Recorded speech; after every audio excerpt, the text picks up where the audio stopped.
It's Monster Mondays with me, Geoff Arbuckle.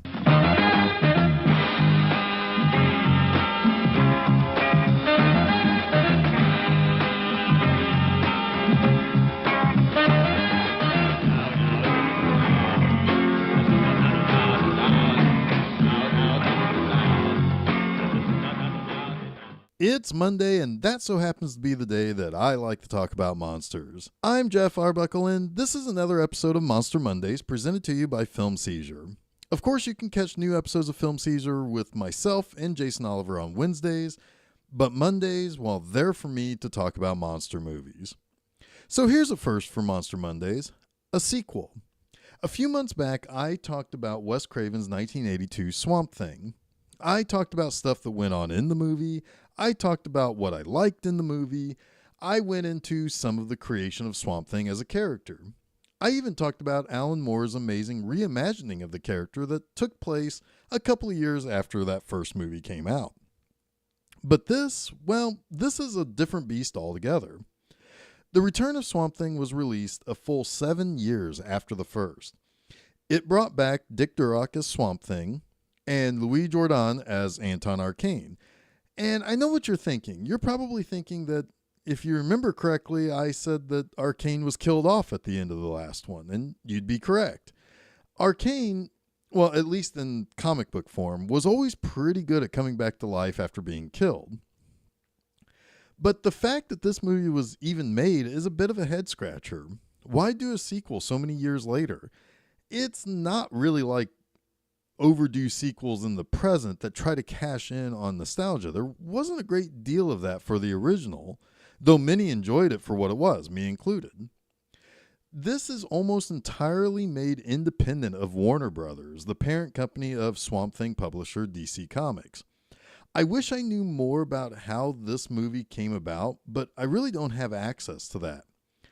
I do know that it ultimately led to the creation of the USA Network television show of Swamp Thing, and the showrunners opted not to go the campy route this movie takes and stuck more closely to the darker tones of Craven's first Swamp Thing. And since I brought up the campy tones, let's talk about who made this movie. Jim Wynorski, a protege of Roger Corman, had made a handful of movies by the time The Return of Swamp Thing was released. However, not many of those movies would be considered beloved classics. I've written about a couple of his movies over at my website, B-Movie Enema. In particular, The Lost Empire and Transylvania Twist, which was released the same year as this movie. And The Lost Empire was his first movie some 6 years before Return of Swamp Thing. He's probably best known for directing Chopping Mall, about a trio of killer robots built to protect the mall but ended up running amok. And most of his movies deal with busty chicks doing things and cheap kind of direct-to-video erotic action or horror movies. He has made an incredible amount of movies over the past 35 years, and probably all of them would be pretty well considered B movies. So to say he's a Roger Corman protege is very accurate in every sense of the word. Now, as a side note, when I was a little kid, my dad somehow got a gigantic issue of Variety. It was almost like a catalog. It listed a bunch of movies that were due to be released that year or were going into production or something. And it also had a bunch of movie grosses by decades and such. It had a bunch of full-color ads in it in the issue itself. And Return of Swamp Thing was one of those ads. So this movie's kind of always been, ever since it was like going into production, I kind of always knew it existed. The movie begins with a bunch of guys searching for something in the swamps, and they get attacked by a gross monster thing that's one of Anton Arcane's unmen, as they're called, that he's created. And basically the unmen were just like these, in the comics, they're kind of artificial beings that Arcane created. In this movie, they're kind of spliced with various other animals and so forth. Now, lucky for one of the squirrely guys, Swamp Thing shows up and saves him. And this goes into the opening credits that has Creedence Clearwater Revival playing over some awesome comic book images from Swamp Thing's long and storied history. So it's kind of interesting that they were able to kind of get people excited as you're going into this movie. even though it's incredibly campy and over the top. But right out of the gate, you notice two things in this sequel. First, Swamp Thing talks more normally and is more easily understood. And his new beefier costume is much more what you'd expect for the look of the creature. And that same costume was used for the TV show too. And it's the iconic look most people picture from the live action version. All right, so Abigail, played by Heather Locklear, is Anton Arcane's stepdaughter, and they have a pretty bad relationship. Her mother has died, and as far as she knows, there wasn't even a funeral. She comes in her first scene and rattles off a bunch of lines about having a messed up life and a crappy love life, and she wishes men were more like plants and so on and so forth. It's kind of hectic, and she's always kind of talking and saying one-liners. It's sort of tiring, really. So she decides to go to make nice with Anton Arcane. Now, meanwhile, Arcane is checking into the work that his scientists are doing with his unmen. Now, the unmen are attempts for Arcane to basically stave off the aging process. And as a side note, the main scientist in this, Dr. Zarel, is played by Sarah Douglas, who was one of the evil Kryptonians in Superman 2. And there's another side note. Superman 2 is the much better sequel of comic book sequels if we were comparing this one with that. Realizing something about Abigail's appearance being just like her mother or something, Arcane wants to take a blood sample from Abby and basically use it in his experiments. Now, she might have some way to help his aging experiments, or I don't know. Anyway, Abigail becomes the focus for Arcane to be used in these experiments, and Swamp Thing has to save her and battle Arcane once again.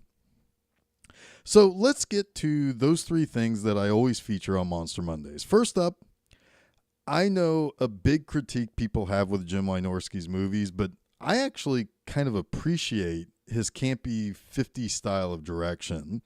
While that can sometimes deflate anything serious happening in a scene, there's a classic feel that provides a little levity. However, it also helps the hero in this movie. Oh, sure, maybe it's silly that you have one of the monsters chasing after some wisecracking kids and have them quip with each thing that the monster does, but then Swamp Thing shows up and he's played up as the hero with a heroic soundtrack and everything. Silly, sure, but you can't say that this movie is too dark or dour in any way.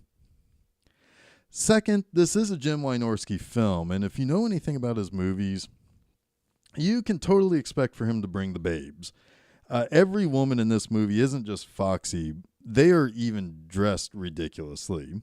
When Heather Locklear shows up at Arcane's place, she's wearing what seems to be a relatively normal, kind of summer dress or something with kind of a hat that you would almost expect to see people wearing at the Kentucky Derby or something. But when she's kind of shown to her room, you see a little bit more of how she's dressed, and she's got these thigh-high white stockings on, and it's just it's so out of place because either you would think that she would either wear pantyhose or socks or something. To have them thigh high, it almost feels like that was kind of a thing that Jim Wynorski was into, and he's like, yeah, have her wear these, and we'll just catch a hint of it, and they'll be kind of sexy for the guys or whatever. It's kind of silly. Then later, she's invited to dinner with Arcane, and she's dressed in this really short satin dress. And not only that, but Sarah Douglas also comes in, and she's also wearing this ridiculously shiny, satiny gold dress. I don't feel like there is any reason for there to have been a formal dinner in this movie, especially at the home that you went to go stay at. I think it's the main reason for that is just to have the ladies dressed in overly glamorous or sexy dresses. Oh, and Arcane has his army of goons, and half of them are foxy babes. And you might ask if they wear anything tactical at all. They are not. They are babes. Even in the goon squad, babes are babes, especially in a Jim Wynorski film. Finally, in an over-the-top movie, I love an over-the-top villain. Louie Jordan was a little over the top in the first film, but holy cow, he is basically a mad scientist, evil rich man, and Bond villain all rolled into one. And that would actually perfectly explain Jordan's roles in the three movies that I know him best in: Swamp Thing, The Return of Swamp Thing, and Octopussy. However, I kind of feel like Jordan is a total professional in this. Is he playing an over-the-top villain? Yeah, but he's not actually chewing any scenery like you might expect. I mean, shit. Even Gene Hackman was chewing scenery as Lex Luthor in the Superman movies. But here, Jordan is playing this relatively straight. He's got crazy-ass dialogue that he has to deliver, but he's even as he's just even as all get out in this movie. I suspect he was a perfect gentleman and professional. And here's a little known fact about Jordan, actually. He actually has 2 stars on the Hollywood Walk of Fame, which is pretty impressive for an actor that most people these days probably don't know that well. Now, look, I don't want to oversell this movie. It's really dumb, but it's also really fun. It's one of those movies that throughout the 90s would have probably been on cable constantly, probably either in the wee hours of the morning or in the middle of the afternoon. It's strange in weird ways, but it's a fascinating watch. Oh, and I believe I mentioned in the first Swamp Thing episode about the Alan Moore issue in which Swamp Thing gave Abby a sweet potato to eat to basically experience sex with him. They actually did that in this movie so that Heather Locklear could go vegetarian, if you know what I mean, and I think you do. But that wraps up this week's Monster Mondays. Until next week, I'll see you later, and don't forget to check out new episodes of Film Seizure every Wednesday and a new installment of Monster Mondays each Monday on filmseizure.com. And also, make sure that you check out the new post that I have on my website, B Movie Enema, each and every Friday.